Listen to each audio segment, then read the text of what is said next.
You know, everybody, if you would have said that you really thought that there was catnip in the arena in Miami, I would have believed you. The way that Karl-Anthony Towns, Big Purr, as we love to call him, was going out there and dominating from start to finish. He was in his bag, and as he said himself pregame, I tended to do all Miami. Yeah, that held true, and then some, as the Knicks get their big win by a final score of 116-107. How you doing, all you Knicks fans? First chiming in, I want to see your initial reactions and comments down below to our latest Knicks postgame segment presented by BetUS here on the Knicks media platform. I know you might be wondering, who is this guy talking? Let me enlighten you. My name is Tyler Ward, but many of you guys know me as Wardy NYM, where I cover the Mets and Major League Baseball as a whole there on YouTube, 24/7, 365. You guys can check me out there on YouTube, as well as Bleacher Report as a reoccurring host, like my man Richie here on Knicks media. He does it for the Knicks, and I do it for Mets and MLB-wide coverage here on Bleacher Report, as well as SNY, New York Post, WFEN for some segments as well. Really appreciate them and all the opportunities. And I'm here to break down this big Knicks win, as you guys will see this face often every single week,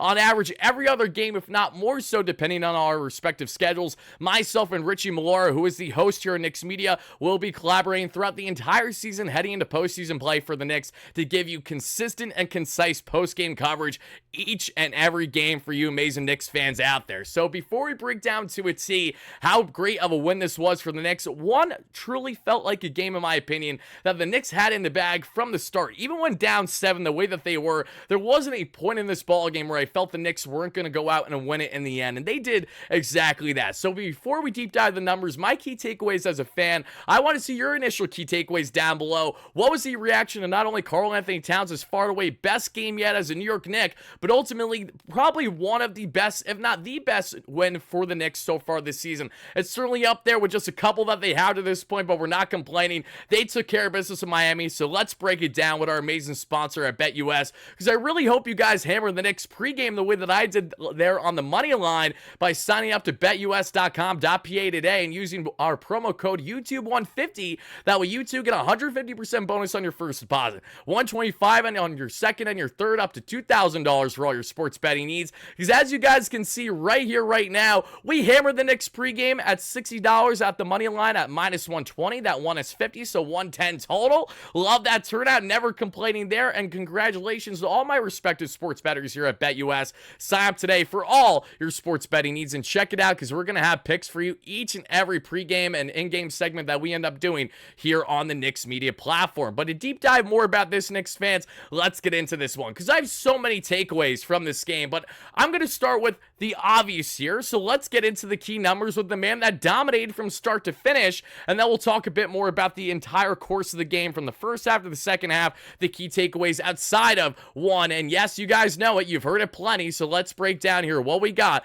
with Mr. Karl-Anthony Towns. What a game for Cat. I mean, listen, when the trade first happened, I was ecstatic about it then, because I knew that the Knicks were getting a big that could really go toe-to-toe with Kristaps Porzingis as a lethal number 5 option that has so much offensive upside. Yes, the defense is a reoccurring issue. Yes, he had himself 5 fouls today. Yes, Cat had some really stupid fouls in the first half, especially on the offensive end, but it didn't matter in the end, because we saw Karl-Anthony Towns with a 44-piece in this one, 12 rebounds, 17 field goals right there, 4 for 5 from 3. What wasn't Cat doing in this one? I mean, you could argue, okay, not so great on the defensive end, but it doesn't matter when he's going toe-to-toe with Bam Adebayo and is just absolutely bodying the guy from big brother to small brother action is what really how it felt there in that matchup between the two.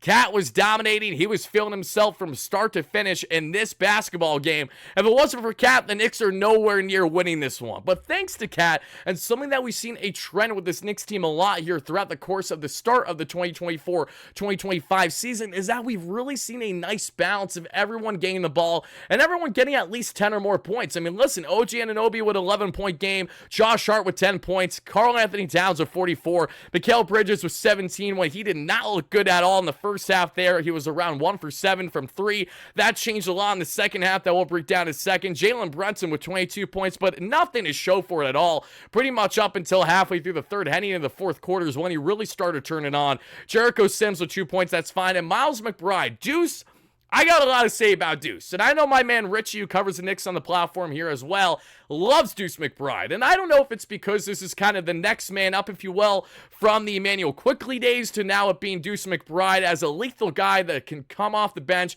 nail threes, but also has, in this case, fantastic transition defense. I'm loving everything about Deuce McBride. He played 25 minutes tonight, had 10 points, but he started the ball game that we saw there in the first half with 10 points and 12 minutes. Fantastic transition defense that are leading to some elite passes to either slam him in there or get in for a nice two. I was loving everything that we saw from Deuce from start to finish. Even though that, yes, all the offense came in the first half, I'm not complaining because he held his own. He did his role plenty, and this Knicks team came out victorious in the end. So let's break down kind of going on from the first half to the second half, my initial reactions and what stood out the most, because we saw early in this ball game between the Knicks and the Heat, Miami took round one, and by round one I mean quarter one.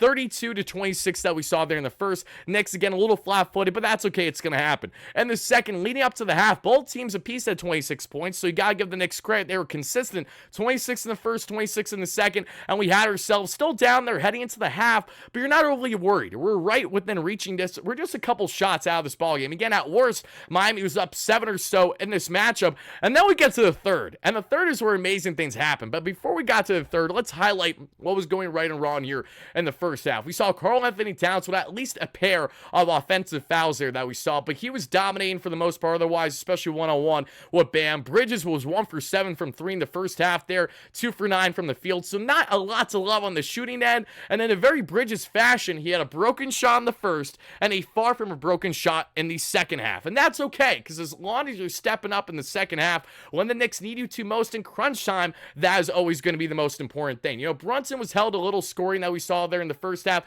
had some kind of head-scratching plays that we saw, especially initially heading into the third, but as we got into the third, that's where everything would be fantastic, because this was a Knicks team that had guys like Thomas Bryant going back-to-back on threes to give Miami their top lead of the night at 7 points or so. You saw the lone hero for Miami, this one being Tyler Hero with 34 points himself. Fantastic game there for the young sniper, but not enough to get the job done against Brunson, Cat, and this Knicks team. And there's one unsung hero not named Karl-Anthony Towns that deserves endless credit, and that is my man Josh Hart. Josh had himself at least 6 rebounds, all of which pretty much being on the defensive end the first half. And the second half, he continues the rebounding spree. 14 rebounds on the day. You might as well call him our big, because he was literally a point, he was so close from having himself potentially a triple-double. He had 14 rebounds, 10 points, 6 assists. If we had a little bit more playmaking going, it would have happened. I'm not complaining, though. Any night you get a double-double night from Mr. Josh Hart himself, who is in so many ways the Swiss Army knife, the true hero in this Knicks live every single day to keep them afloat, to be hustling the corners, to be getting down and dirty when no one else is going to. Not that they can't. We know Bridges, we know OG, they have great defense when they're right. But we know Josh Hart is going to lay it out there probably more than anyone else on the court throughout the entire time he's out there. Even if he's playing 50-plus minutes, like, it doesn't matter for Mr. Josh Hart. And that's why we love him so much. As such, I think, I don't want to say a safeguard. I'm trying to think of the right word to define Josh Hart. He is the glue to this Knicks team. And that held true yet again in this Knicks victory. They don't win without him whatsoever. And OG Anunoby, again, had himself a respectable game. 11 points, but the defense was fine. He was a plus 11 that we saw there. 2 for 2 that we saw there, 3 for 6 from the field. Then he was 3 for 6 there from 3. So a nice balance of 50% shooting all the way. Only had 12 total attempts in this one, so not complaining. 2 for 2 on the free throws. Mikal Bridges, let's talk about Bridges, because as we got into that third quarter of the second half, the Knicks really turned things on. And when I say they turned things on, oh my goodness, my God, my gracious, did they? An 18-point turnaround in the third. We're looking at not 1, not 2, not 3, but 4. We're looking at 8. Yes, you heard that correctly. 8 threes drained by the Knicks during the third quarter. I believe that they were around 8 for 11 or so. Correct me if I'm wrong in the comments down below. Tremendous job by the three-point shooting. Finally, we're having the Knicks look like how Dynamo Boston was there in Game 1 of the season that no one wants to talk about, I understand. But if there's one thing that lives rent-free in my head from that Game 1 game, it was how video game-like the Celtics were draining threes. Whether they were contested or not, it didn't matter. They were just a human highlight reel. And that's exactly what this Knicks team was here that we saw there in the third quarter, to not only gain the momentum, but gain the lead, to find themselves comfortably up. As we would get into the fourth, the Knicks would be up by 10,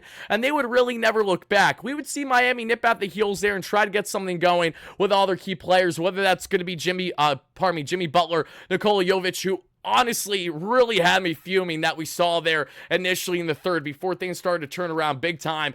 Outside Tower Hero's great day. Terry Rozier, 16 points, but the Knicks really held him down, which I thought was great. He's been averaging right around 20 on the season. And Brian, again, out of nowhere, just strangely back-to-back threes that we saw a little bit ago in the game. I was like, there's no way this is happening right now. We have to win this game. And honestly, I'm going to be completely blunt. I completely forgot that Alec Burks is on Miami's bench. He didn't play tonight, but just funny to see that because I'll be completely frank by saying I had no clue that Alec Burks was in Miami to start the season. And that's more the casualness of me, which I apologize for, but I'm more locked in with the Knicks far more than any other team in the acquisitions they find themselves doing.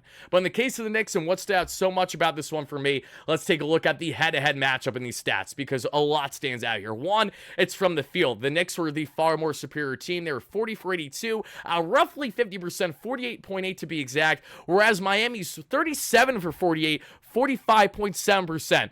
From three, the Knicks were 18 for 40, 45%. The Miami Heat were 17 for 40, 42.5. Free throws, and this would be the difference maker. Miami was god-awful in this one. My goodness gracious. Bam couldn't buy a bucket from the free throw line if he even tried. They were 16 for 24, not even a 67% free throw percentage, whereas the Knicks were at a whopping 90%, 18 for 20. Cat drained all of his free throws. The Knicks did a fantastic job at the line tonight, and that was the difference maker. Once they were able to drive in the paint, once Brunson was getting some of his calls there, other than his gorgeous step back three that we saw at least a couple times during the second half, which is just a thing of beauty. The assists as well. I'm loving the balance of the playmaking. Miami, again, wasn't a slouch and really trying to spread the ball. They had 27 assists, but the Knicks had 30, so they trumped in pretty much every single stat. Other than turnovers, Miami had one more turnover there than the Knicks, 10-9. Steals favor the Knicks, 8-6 in this one. Blocks 4-3 favoring the Knicks as well. Points in the paint, the Knicks dominated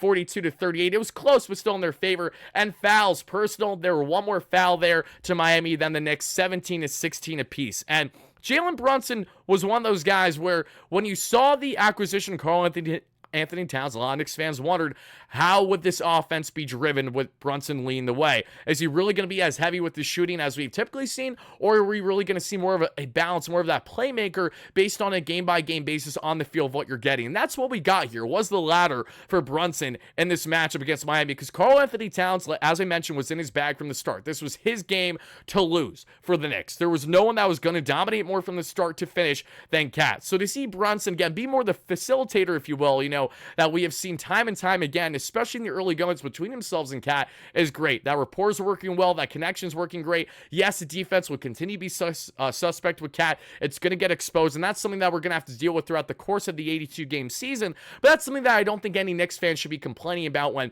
we're going to take Karl-Anthony Towns every day of the week over Jericho Sims. And what we have been getting as well, and what honestly is really not only taking me back, but my man Richie back as well here on the channel. And that's why he did a video on him earlier today. Make sure to check it out as well on Ariel. I'm going to butcher his last name. And Hookporty, around those lines, right? He's been playing some fantastic minutes for the Knicks in a very small sample size, but he's already showcasing his ability and his power, and certainly one that might be more consistent at times than Sims. Jericho wasn't much of a liability today that we know, but we know he can be at times. So not having the certainty at that center position heading into the season with Mitchell Robinson on the shelf up until at least the halfway mark of the year in January or February, and obviously our guy there in Hart gone in OKC as he's rehabbing from an injury at the moment, everything set the stage for the Knicks to need a big like Karl-Anthony Towns. And while you're sacrificing defense, the offensive prowess and upside that you get are just so night and day from what the Knicks even had. Even when Mitch was his fantastic rebounding himself, one of the best rebounders in all of the game, we saw Ihart get a taste of that there in the second half of the next season as well, heading into postseason play. But nothing compares to what Karl-Anthony Towns can give you on a day-by-day, night-by-night basis. And tonight was such a fantastic example of exactly that. I love the ball being spread by this Knicks team. That's huge. I love seeing everyone in the lineup with at least 10-plus points. That's how you know you have a lethal lineup. That's how you know every single day you cannot count out this Knicks team. But one thing that I definitely need to see the Knicks be better at, and I'm sure Tibbs is going to hammer this as well as they head into their next matchup, which I believe is this Friday against the Pistons, is the following. This Knicks team really needs to kind of shore up their lackadaisical approach in the first half. This is something that we've seen significantly throughout a number of games to kickstart their, 4-game game, season or so to this point, right? And not that it's really much of a gripe, but if we're going to nitpick anything early on the season, as us talking heads are always going to do, it's the Knicks' effectiveness in the first half. It really comes off lackadaisical. It really takes some of the guys, again, a first quarter and a half to really get going. And it doesn't matter too much in the end as long as you're winning the games, but you don't want to set yourself up for failure. And if you know that you can go out there kind of full-fledged from the beginning, trying to drain those threes as well as Mikal Bridges certainly did there in the second half, and he deserves a lot of credit. Perfect transition and talking about Bridges for a second, because this was a guy that was not doing anything, and I literally mean he was not doing nothing, nada, that we saw in the first half, but it didn't matter, because as we got to the second half, Bridges was a man that certainly shined. He was finally draining those threes after going 1 for 7 that we saw in the first half. In the second half, we saw a total of 4 threes there by Bridges, so 3 in the second half there, far more efficient, 6 for 16 there from the field, so still not what you're looking for. You want him to naturally be in at least that 40% range or close to. From 3, same applies. This is a Bridges that had a broken shot that he tried to adjust early and didn't work, and then he kind of scrapped it. And look, whatever works for Bridges is fine by me, but he has been an example of a guy that in the first half of some of these games really hasn't been giving you at all what you're hoping for. Shots aren't falling at all. If they're falling, they're absolute brick jobs, rimming out off the backboard and that. You're not getting what you're looking for, if not an air ball. But as we got in that second half, Bridges really found his game, which I appreciated, because we also got Bridges to be a little bit of a facilitator, as he had 6 assists as well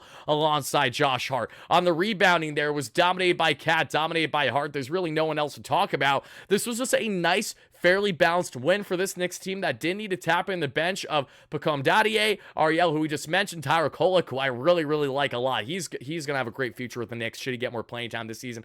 And Jacob Toppin. I know that OG gets, why am I saying OG here? Obi, his little brother, doesn't get a whole lot of playing time with the Knicks under Tibbs, but that's something that we could see change throughout the course of the year, especially based on health statuses of these guys. So overall, a nice, comfortable Knicks victory as they take down the Miami Heat by a final score of 116-107. Make sure to check out our continued content on not only the Knicks, but everything that's happening with the team, whether it's in-game coverage, pre-game coverage, post-game coverage, trade deadline news and rumors that we'll be talking about and breaking down plenty, every single rumor, every single report of significance. Don't you guys worry, here on Knicks Media, we're going to have you covered. But Knicks fans, again, I want to see your initial reactions and your biggest takeaway from the Knicks just doing everything right here as they enter that third quarter for the most part, and then some against this Miami Heat team, winning 116-107. Make sure to chime in for all of our content going forward, folks, as we'll be back for our next Knicks game where my man Richie will likely be covering there against the Pistons, barring changes. Be on the lookout, folks, and stay tuned as I'll be back here on average every other game until we have something more formulated. But for the time being, every single week you will see me here on Knicks Media, and every other game I'll be breaking down recaps like this. If you guys want them in a live format, if you want to see how the live shows go, we can do that as well. That's what I typically do there on YouTube, where I cover the Mets. I covered every single Mets post game for them this year, 180 plus games, including postseason. It was bananas. We had a lot of fun. So if you guys want to see more live stream content instead of pre-recorded like this, drop them in the comments down below. Thank you, Knicks fans. As always, I appreciate every single one of you. And as always, no matter what, let's go Knicks, baby. Go New York, go New York, go. Peace out, folks.